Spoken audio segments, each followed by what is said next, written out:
ഒരു ദിവസം ഉച്ചതിരിഞ്ഞ് രാജ്വീർ പാല് വിറ്റ ശേഷം വീട്ടിലേക്ക് മടങ്ങുമ്പോൾ പെട്ടെന്ന് അയാളുടെ സൈക്കിൾ ഒരു കുഴിയിൽ വീണു. രാജ്വീറിന്റെ കൈകൾക്കും കാലുകൾക്കും ഗുരുതരമായി പരിക്കേറ്റു. ഇത് കാരണം രാജ്വീറിന് പാൽ വിൽക്കാൻ പോകാൻ കഴിയുമോ എന്ന ഉത്കണ്ഠയായി. വേണ്ട മോനെ, ഇപ്പോൾ നിന്റെ ആരോഗ്യം മോശമാണ്. നീ കുറച്ചു ദിവസത്തേക്ക് പാല് വിൽക്കാൻ പോകണ്ട. അറിയാത്ത വഴിയിൽ എവിടെയെങ്കിലും വീണുപോയാൽ കൂടുതൽ ബുദ്ധിമുട്ടാകും. നിങ്ങൾ വിഷമിക്കാതിരിക്കൂ. നിങ്ങളുടെ ആരോഗ്യം ശരിയാകുന്നതുവരെ ഞാൻ മാർക്കറ്റിൽ പോയി പാൽ വിൽക്കാം. മിണ്ടിപ്പോകരുത്. ഇപ്പോൾ പറഞ്ഞിരിക്കട്ടെ, ഞങ്ങളുടെ വീട്ടിലെ പെൺമക്കളും മരുമക്കളും മാർക്കറ്റിൽ പോയി പാൽ വിൽക്കാനോ? ഇതിൽ എന്താണ് നാണക്കേടമ്മേ? ഭർത്താവിനെ ജോലിയിൽ സഹായിക്കുന്നതിൽ എന്താണ് തെറ്റ്? ഇന്ന് രാജ്വീർജിക്ക് എന്റെ സഹായം ആവശ്യമുണ്ട്. ഈ സമയത്ത് ഞാൻ അദ്ദേഹത്തെ സഹായിച്ചില്ലെങ്കിൽ ഞങ്ങളുടെ വിവാഹ സമയത്ത് ഞങ്ങൾ രണ്ടുപേരും പരസ്പരം നൽകിയ വാഗ്ദാനങ്ങളോ? സന്തോഷത്തിലും ദുഃഖത്തിലും എന്നും നമ്മൾ ഒരുമിച്ചായിരിക്കുമെന്ന ഉറപ്പ്, അതെല്ലാം അപ്പോൾ വ്യാജ വാഗ്ദാനങ്ങളായിരുന്നു. നോക്കൂ, നിങ്ങൾക്കെന്നെ വിശ്വാസമില്ലേ?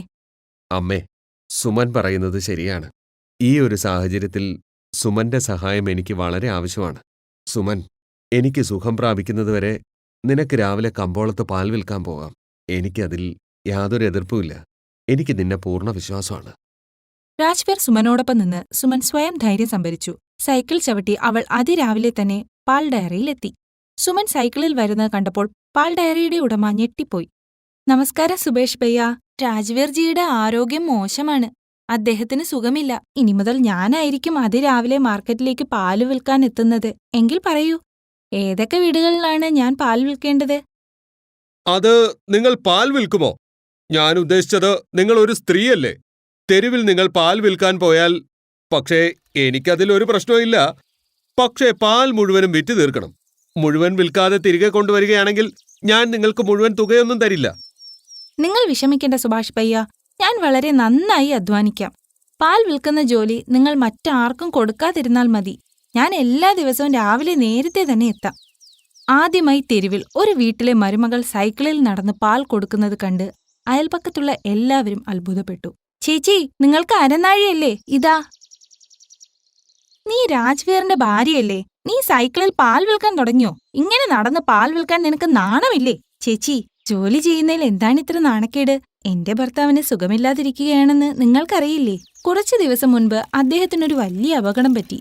ഇപ്പോൾ വീട്ടിൽ ജോലി ചെയ്യാൻ മറ്റാരും തന്നെ ഇല്ല. അതുകൊണ്ട് ഞാൻ ഈ ജോലി ഏറ്റെടുത്തു.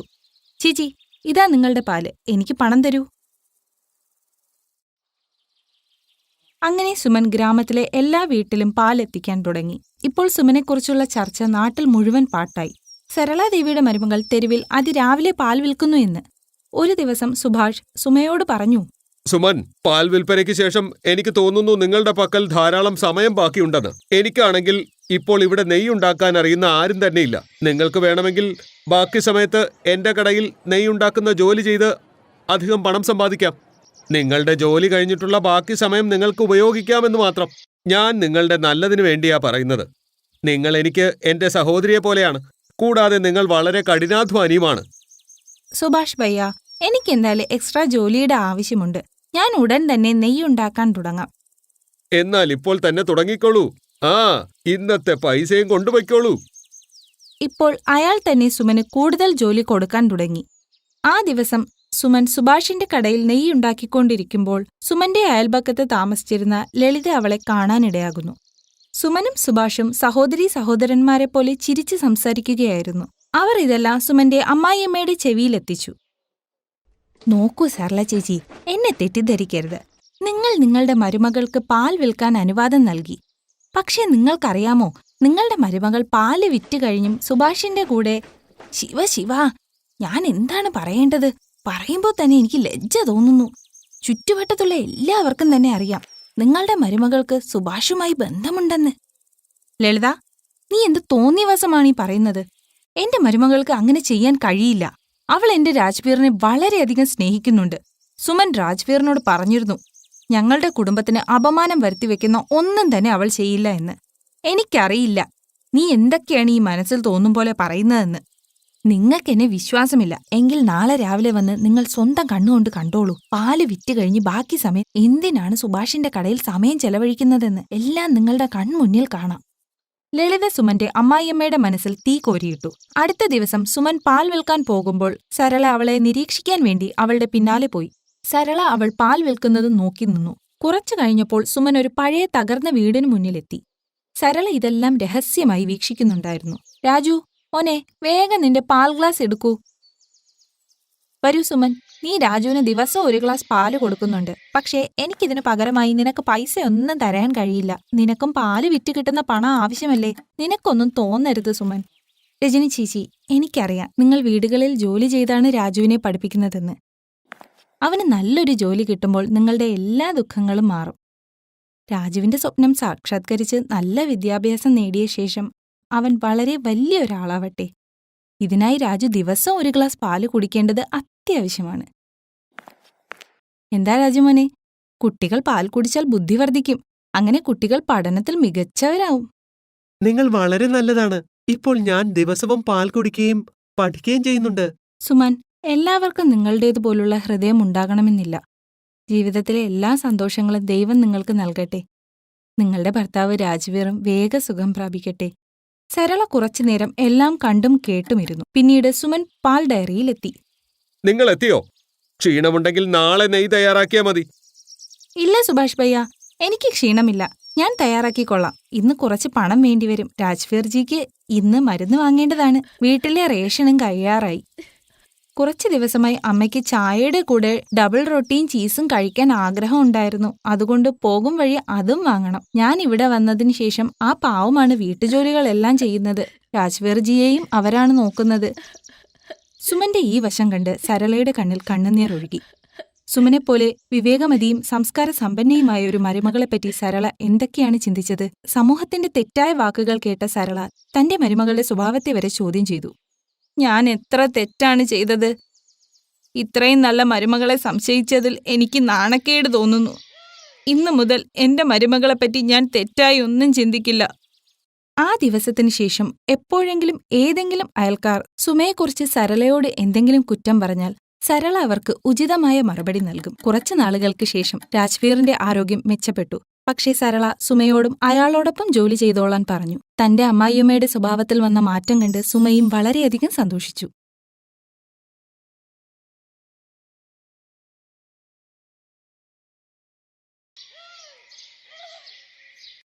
ഊർമിളയ്ക്ക് ഒരു മകനും 7 മകളുമാണ്. എന്നിട്ടും അവരെപ്പോഴും ചിന്തയിലായിരുന്നു. കാരണം എല്ലാ പെൺമക്കളും കുള്ളന്മാരായിരുന്നു. ഇവർക്ക് എന്ത് സംഭവിക്കുമെന്നേ അറിയില്ല. ആരിവരെയൊക്കെ അവരുടെ മരുമക്കളാക്കുമെന്നും അറിയില്ല. എന്നാൽ ഈ കാര്യം ദിവസം മുഴുവനും എന്നെ അലട്ടുന്നു. ദൈവമേ, നിങ്ങൾ വേണം ഇവരുടെ കാര്യം നോക്കുവാൻ. പെങ്ങളെ, നിങ്ങൾ ഇത്രയും പെൺപിള്ളാരെയും കൊണ്ട് വഴിയിലൂടെ നടക്കുന്നത് നല്ലതല്ല. എന്തെങ്കിലും മോശപ്പെട്ടത് നടക്കും. പക്ഷേ ഒരു കാര്യം പറയൂ, നിങ്ങളെ കണ്ടിട്ട് ഒരുപാട് പ്രായം തോന്നുന്നുണ്ടല്ലോ. പിന്നെ മക്കളെന്താ ഇത്ര ചെറുപ്പം? അത് ഇവർ ചെറുപ്പമൊന്നുമല്ല. ഇവർക്കെല്ലാം 20 വയസ്സിന് മുകളിൽ പ്രായമുണ്ട്. എന്ന് കുള്ളന്മാരായോ? അതുകൊണ്ടാ കൊച്ചു പിള്ളാരെ പോലെ തോന്നുന്നത്. എന്താ കുള്ളനോ? ഇത് കേട്ട് 7 പെങ്ങന്മാരിൽ കാജൽ പറഞ്ഞു, ഇതിൽ ചിരിക്കാൻ എന്താ ഉള്ളത്? ഞങ്ങൾ ഇത്ര ചെറുതായതിൽ ഞങ്ങളെന്താ തെറ്റ് ചെയ്തത്? നിങ്ങളെ നോക്ക്, കൊന്നത്തെങ്ങ് പോൽ വളർന്നിരിക്കുന്നു. നിങ്ങൾ കുള്ളന്മാരല്ലേ? നീളമുള്ളവരെ കണ്ടാൽ അസൂയ തോന്നും. അങ്ങനെ നാളുകൾ കടന്നു. ഒരിക്കൽ ഒരു ചെറുക്കൻ വീട്ടുകാർ അവിടേക്ക് വന്നു. പെങ്ങളെ, ഇനി കാത്തിരിക്കാൻ വയ്യ. വിളിക്കൂ ഞങ്ങളുടെ വീട്ടിൽ മരുമകളാകാൻ പോകുന്നവളെ.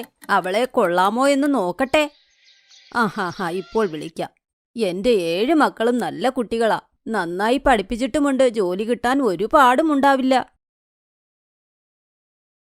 അവരെ കണ്ടപ്പോൾ ചെറുക്കന്റെ വീട്ടുകാർ ഞെട്ടിത്തെരിച്ചുപോയി. തമാശ കളിക്കുവാണോ പെങ്ങളെ? എല്ലാവരും കുള്ളരാണല്ലോ. ഈ കുള്ള പെൺകുട്ടികളുമായി എന്റെ മകന്റെ കല്യാണം നടന്നാൽ ഞങ്ങളെ എല്ലാവരും കളിയാക്കില്ലേ? വാ പോകാം. അയ്യയ്യോ, പോകല്ലേ. ഞാൻ പറയുന്നതൊന്ന് കേൾക്കൂ. അറിയില്ല ഞാൻ കഴിഞ്ഞ ജന്മം എന്ത് പാവമാണ് ചെയ്തതെന്ന്. ഞാൻ 7 കുള്ള പെൺകുട്ടികൾക്കാ ജന്മം നൽകിയത്. അമ്മ എന്തിനാ അങ്ങനെ പറയുന്നത്? ഞങ്ങൾ കുള്ളരായതിൽ ഞങ്ങൾ എന്താ തെറ്റ് ചെയ്തത്? മിണ്ടരുത്. എനിക്ക് വയ്യ ഈ ചെറുക്കൻ വീട്ടുകാരുടെ പഴി കേട്ട്. പെണ്ണ് കിട്ടാത്തതിൽ ഏത് പെണ്ണിനെ കിട്ടിയാലും ഹായ് എന്ന് പറയുന്നവരാ. നിങ്ങൾ കുള്ളരായതുകൊണ്ട് ആർക്കും വേണ്ട. ഇതുവരെ 26 പേർ വേണ്ട എന്ന് പറഞ്ഞിട്ട് പോയി. ഇത് പറയൂ, ഞാൻ നിങ്ങൾക്കെല്ലാവർക്കും ഹീൽസ് തന്നതല്ലേ? എന്താ അതിടാത്തത്? അമ്മേ, ഹീൽസ് ഇട്ടാലൊന്നും ശരിയായി മാറില്ല. അതിട്ട് വീണ് കഴിഞ്ഞാൽ മുഖത്തും പരിക്കാകും. അതുകൊണ്ട് ഇട്ടില്ല. അയ്യോ, നിങ്ങൾ ചത്തൊന്നും പോകില്ലല്ലോ. നോക്കി നടന്നാൽ പോരെ. അപ്പോൾ ഊർമിളയുടെ മകൻ ദേഷ്യത്തോടെ പറഞ്ഞു. അമ്മേ, എനിക്കറിയില്ല ഇവരുടെ കല്യാണം എപ്പോൾ നടക്കുമെന്ന്. നിങ്ങൾ ആദ്യം എന്റെ കല്യാണം നടത്തൂ. അല്ലെങ്കിൽ ഇവരുടെ കൂടെ ഞാനും ഒരു മൂലക്കിരിക്കേണ്ടി വരും. എനിക്ക് ശീതൾ എന്നൊരു പെൺകുട്ടിയെ ഇഷ്ടമാണ്. ഞങ്ങളുടെ കല്യാണം നടത്തി തരണം. ഊർമിളയപ്പോൾ തന്റെ മകന്റെ കല്യാണം അവൻ ഇഷ്ടപ്പെട്ട ശീതളുമായി നടത്താനൊരുങ്ങി. ചെവി കൂർത്ത് എല്ലാവരും കേട്ടോളൂ. എന്റെ മകന്റെ കല്യാണത്തിലുള്ള അലങ്കാരത്തിനുള്ള ഉത്തരവാദിത്വം നിങ്ങൾക്കാ. പോയി പണികൾ ചെയ്യ്. ഒന്നിനും കൊള്ളാത്തതുങ്ങൾ. ഞാനെന്റെ ചേട്ടത്തിയെ സാരി ഉടിപ്പിക്കും. അവരുടെ കൂടെ ഞാനും ജോലി ചെയ്യും. അവരെ സ്നേഹിക്കുകയും ചെയ്യും. എന്നാൽ എനിക്ക് തോന്നുന്നില്ല അവർക്ക് നമ്മളെ ഇഷ്ടമാകുമെന്ന്. നമ്മുടെ സ്വന്തം ചേട്ടനും അമ്മയും കുള്ളരാന്നെന്ന് കളിയാക്കുന്നു. അപ്പോൾ അവരും നമ്മളെ വിളിക്കാൻ സാധ്യതയില്ലേ? അങ്ങനെ കുറച്ചു നാളുകൾ പോയി. ശീതളും നമിത്തിനെ കല്യാണം കഴിച്ച് വീട്ടിലേക്ക് വന്നു. ഊർമിള അവിടെ തന്റെ എല്ലാ കുള്ളൻ മക്കളെയും ഒരു മുറിയിൽ പൂട്ടിയിട്ടിരുന്നു. അമ്മ നമ്മളെ എല്ലാവരെയും ഇങ്ങനെ അടച്ചിട്ടിരിക്കുക. നമ്മളെ കണ്ടുകഴിഞ്ഞാൽ അവർ പേടിക്കുമെന്ന്. അമ്മ ചേട്ടത്തിയെ സ്വാഗതം ചെയ്യുക. ഈ അവസരം ഇനി കിട്ടില്ല. ബാ, നമുക്ക് ചേട്ടത്തിയെ ഗൃഹപ്രവേശനം ചെയ്യാൻ സഹായിക്കാം.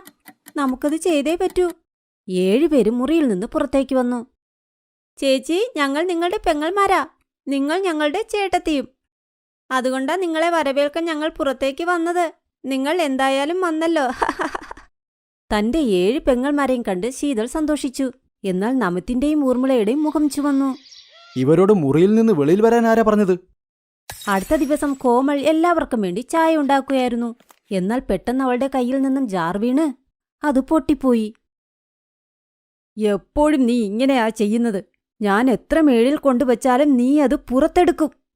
നിന്റെ ചേട്ടത്തിയുടെ ആദ്യത്തെ അടുക്കളയായെന്ന് അത് നീ നശിപ്പിച്ചു. തെറ്റ് ചെയ്യാതെ നിനക്കൊന്നും ചെയ്യാൻ അറിയില്ലേ?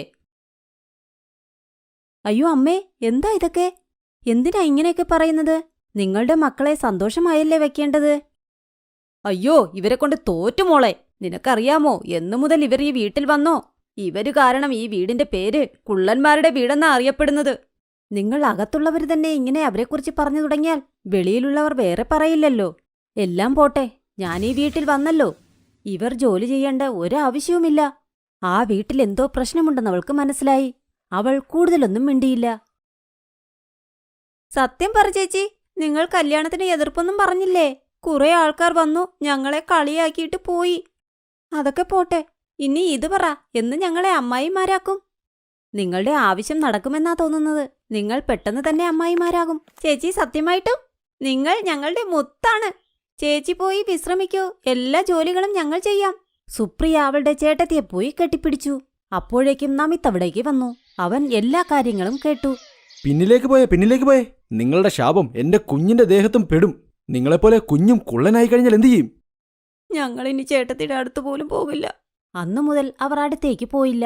ഒരിക്കൽ, നമിത്, നീ വേഗം പോയി കയ്യും കാലുമില്ലാത്ത ഏതെങ്കിലും ചെക്കന്മാരെ കണ്ടെത്തി ഇവരുടെ കല്യാണം നടത്ത്. തലയിൽ നിന്ന് ഒഴിച്ചുവിട്. ശരിയമ്മേ. എന്നാൽ ശീതൾ ഇതിനെ എതിർത്തു. എന്നാൽ നമിത് അതൊന്നും വകവച്ചതേയില്ല. നിർബന്ധപൂർവം പെങ്ങന്മാരുടെ കല്യാണം നടത്താൻ തീരുമാനിച്ചു. ശീതൾ ദേഷ്യപ്പെട്ട് പോലീസിനെ വിളിക്കാൻ തുടങ്ങി. ദിവസത്തിനു ശേഷം, ഹേയ്, വേഗം പിടികൂടൂ ഇവരെ. അയ്യോ, ഞങ്ങളെ കൊണ്ടുപോകരുതേ. അയ്യോ, ഞങ്ങളോട് ക്ഷമിക്കൂ, ഞങ്ങൾ തെറ്റ് ചെയ്തു. ഇൻസ്പെക്ടർ സാർ, അവരെ വിട്ടേക്കൂ. ഇത് അമ്മയും ചേട്ടനുമാണ്. അവരെ ഒന്നും ചെയ്യണ്ട. അതെ സാർ, വിട്ടേക്കൂ അവരെ. അവർ പറഞ്ഞതുകൊണ്ട് പോലീസുകാർ അവരെ വെറുതെ വിട്ടിട്ട് പോയി. നിങ്ങൾ കണ്ടല്ലോ, കുള്ളന്മാരാണെങ്കിലും അവരുടെ മനസ്സ് വലുതാണ്. എന്നാൽ നിങ്ങൾക്കോ എത്ര വലിയ ദുഷ്ടമനസ്സാണ് ഇവരെ ഇങ്ങനെ ദ്രോഹിക്കാൻ. അമ്മയ്ക്കും മകനും അങ്ങനെ തെറ്റിനുള്ള ശിക്ഷയും കിട്ടി. അവർ മാപ്പും ചോദിച്ചു. അതിനുശേഷം അവർ ഒരിക്കലും അവരോട് മോശമായി പെരുമാറിയതേയില്ല. Thanks for watching.